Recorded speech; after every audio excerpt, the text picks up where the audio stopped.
Objectivement, il y a deux choses. Il y a depuis lundi un embrasement absolument terrifiant d'une violence inouïe, avec un retour 40 ans en arrière, même si politiquement on n'est pas sur la même esquisse. Là, on a entre 5000 et 8000 émeutiers qui écoutent personne, qui ont décidé de tout saccager. Donc c'est pas nécessairement, il faut faire une petite différence qui n'est pas évidente, politique. Par exemple, tous les industriels et tous les salariés qui ont perdu leur emploi, ils sont Canac et non Canac, ils sont indépendantistes et non indépendantistes. Il y a des chefs d'entreprise indépendantistes, coutumiers, qui défendent leur propre outil de travail de peur que d'autres jeunes... Donc les jeunes sont... Enfin, je dis les jeunes parce qu'apparemment, ils sont entre 16 et 25 ans. Bon, ok, donc là, ce soir, comment pourrait-elle avoir de l'espoir? Elle, son mari, j'imagine, sa famille, dans la rue, à pas dormir, comme la mienne. Donc, je peux pas, moi, me résoudre à ce qu'il n'y en ait pas. La priorité, c'est le rétablissement de l'ordre. Le renforcement des policiers, des gendarmes et des militaires vont y contribuer nécessairement, c'est la priorité absolue. Ensuite, il va falloir qu'on fasse un bilan. Le MEDEF local annonce déjà 17 milliards de francs CFP. On est sur 150 millions d'euros de dégâts. Mais c'est qu'une annonce. Et puis les conséquences par rapport à la vie économique vont être dévastatrices. Ensuite, et politiquement, pour répondre à votre question, il y a quand même un espace qu'il faut que l'on nourrisse en se donnant le temps d'y parvenir, parce que la difficulté, aujourd'hui, les gens ne veulent pas se parler, mais il va quand même bien falloir qu'on en sorte. Parce que sinon, on peut encore alourdir la situation, on peut encore revenir à véritablement une guerre civile qu'on est en train de frôler.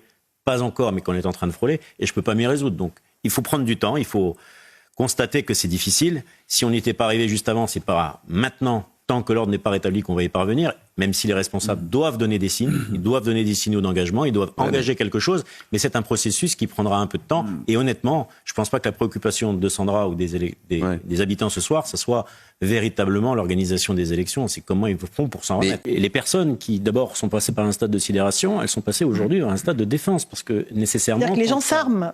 Alors, les gens sont armés, il y a 100 000 armes en circulation en Nouvelle-Calédonie. Ils sont armés. Et évidemment, quand on a peur pour soi, pour sa famille, sa maison, son entreprise, et c'est le cas, eh bien, il y a des civils qui descendent pour essayer de faire eux-mêmes la police qu'ils considèrent ne pas être présente partout. Et je veux rendre hommage véritablement, parce que pour eux, je n'imagine pas dans quel état de fatigue ils se trouvent, à l'ensemble des forces de l'ordre. Et malheureusement, parce que voilà, on peut que le déplorer, rendre hommage évidemment à la famille, m'incliner devant la disparition de ce gendarme et adresser mes condoléances à la famille, sans oublier d'ailleurs les deux autres victimes, parce qu'il y en a même une troisième, un bébé in utero qui est décédé, on en parle peu, mais parce qu'il n'a pas pu, sa maman n'a pas pu accéder à l'hôpital. Aujourd'hui, la priorité des priorités, c'est pour ça que l'état d'urgence a été décidé, c'est véritablement de rétablir l'ordre. Oui. Mais ça sera temporaire, l'état d'urgence.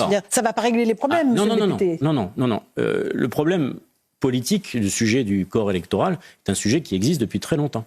Il a préexisté et il peut être résolu. Parce que contrairement aux apparences, même s'il a été annoncé comme étant l'explication de ce qui se passe, il échappe maintenant dorénavant à toute revendication politique. Donc vous me confirmez que ce ne sont pas des indépendantistes qui sont dans la rue à tout brûler. Ce sont des voyous, des délinquants. Si ce sont des indépendantistes, il faut leur expliquer que la moitié des gens qui ont perdu leur emploi, leur maison et leur entreprise sont autant des indépendantistes, puisqu'on a un rapport de force à peu près égal.